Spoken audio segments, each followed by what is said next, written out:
మీ అన్న, మీ సోదరుడు, మీ రేవంత్ అన్న, మీ తమ్ముడు మాట ఇస్తే మాట కోసం వెనక్కి తిరిగి చూడడు. ఈ 10 ఏళ్ళు ఎన్ని కేసులు పెట్టినా, ఎన్ని అరెస్టులు చేసినా, ఎన్నిసార్లు జైలుకు పంపించినా ఈ లక్షలాది మంది కార్యకర్తల కోసం నిటారుగా నిలబడి కొట్లాడి ఇవాళ ఇందిరమ్మ రాజ్యం పాలన తీసుకొచ్చింది.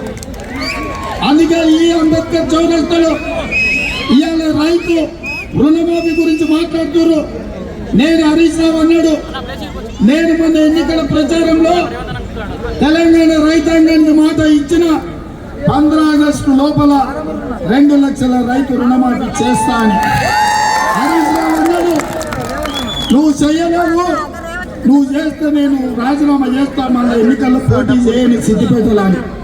నేను అన్న హరీష్ రావుతో, రాజీనామా పత్రం జేబులో పెట్టుకో, 15 ఆగస్టు నాడు ఈ దేశానికి స్వాతంత్రమే కాదు, రైతులకు రుణమాఫీ నుంచి స్వతంత్రమే కాదు, సిద్దిపేట పట్టిన శనీశ్వరరావును కూడా వదిలిస్తాను.